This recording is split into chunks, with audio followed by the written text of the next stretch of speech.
Chapter 14. The first time I fell in love, it was with a girl from Pravda. She was the most beautiful girl I'd ever seen up to that point. She was tall, slender, she had long, flowing hair. We were young at that time, perhaps 16 or 17, old enough to think that we understood the world, but nowhere near old enough to even start to. She was here in the country to spend time with her uncle and aunt for the summer, and I was here because, well, I was born here. Anyway, we met in the town square. In those days, there was a fountain since not too many people had wells, and it gave people a place to go and get water for their utilities and to drink. On this particular day, the two of us were there to collect water for our respective families. I remember looking at her as the two of us filled our buckets. I thought I was so clever turning away to look past her whenever she looked towards me. At the end of the day, she simply walked over to me and said hi, and we struck up a conversation. We talked about the weather and then each other and where we were from, what we each liked, some basic aspirations, and the next day we decided to meet there again, sometime later in the day. And so it came and we met and we had a nice time. We walked around town, I bought her flowers, she held my arm.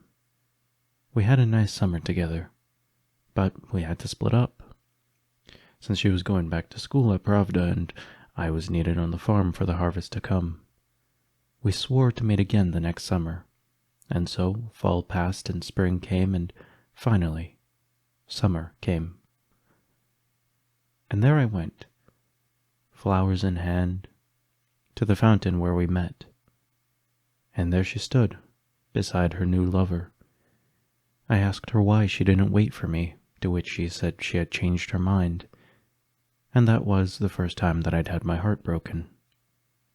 "So what did you do?" asked Katyusha. I had learned not to fall for those who had yet to prove themselves worth loving. That saved me a lot of heartbreak.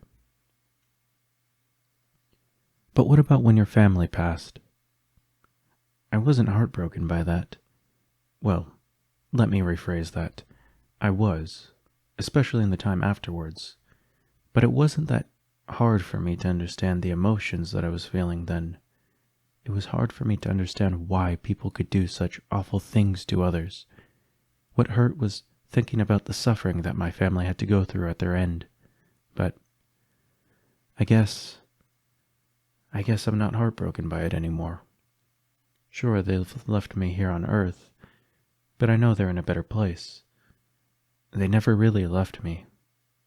And someday, I'll see them again, said Vanya, looking down into his lap. But after losing the love of my life, nothing really ever hurt so bad as that.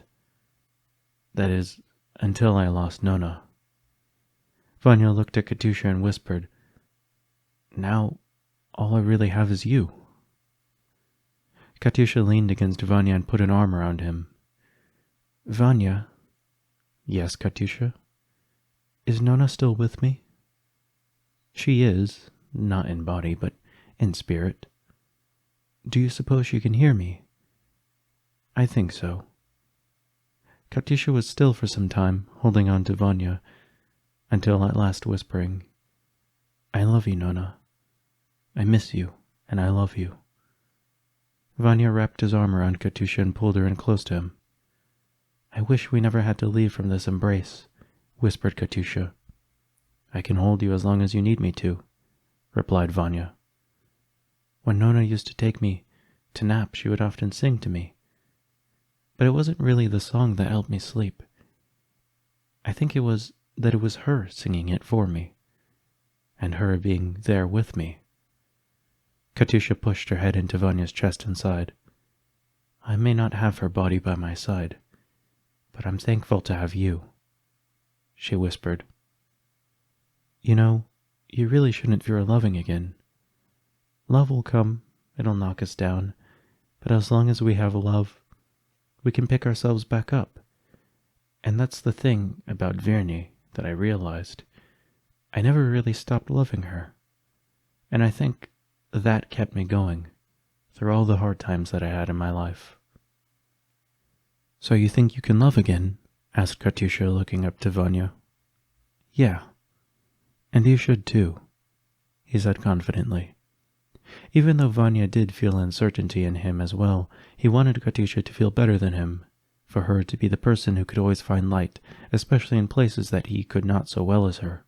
He knew more places to look for light in life's darkness than she did, but she had better eyes for it than him. Vanya leaned down and pushed his face into Katyusha's hair, planting a kiss on her head. When he pulled away, Katyusha looked up and asked, Can you do that again? Vanya nodded and gazed in Katyusha's bright eyes.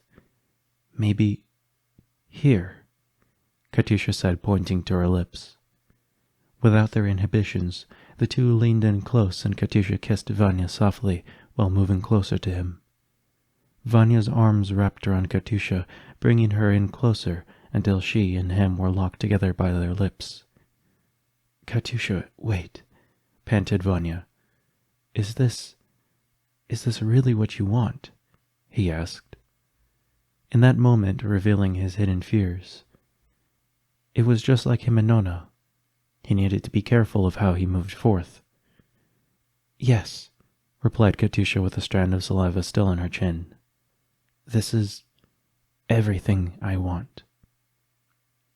Vanya nodded, himself now being the one to rely on the words of the other to carry on, and the two kissed once more, passionately, as Vanya ran his hand over the soft body of Katyusha and under her shirt.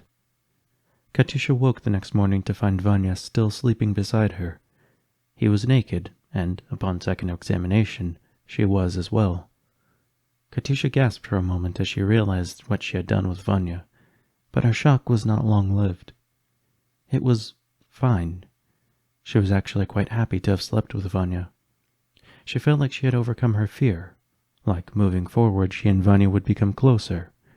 Nothing mattered so long as they had love that would purify the waters of that cesspool so the flowers could grow along its banks.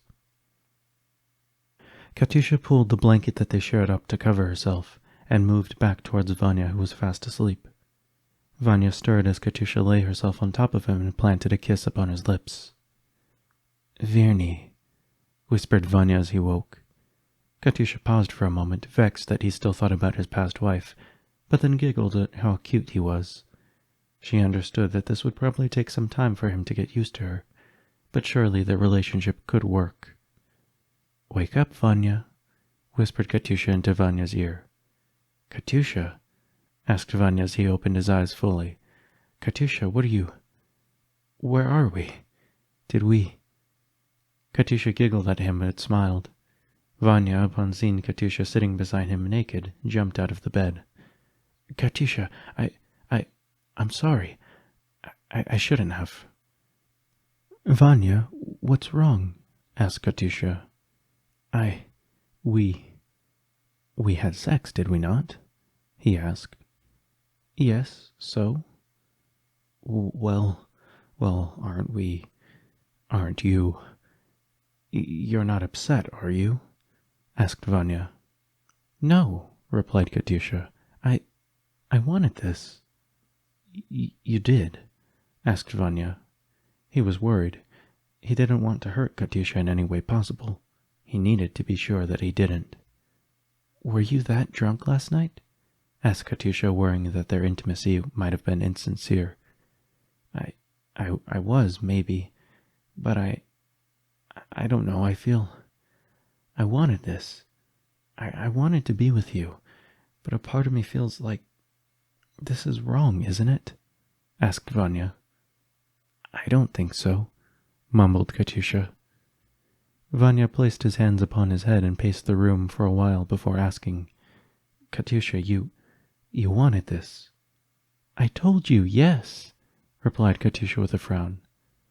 I thought you did too. I thought you loved me, didn't you? Asked Katyusha, almost crying.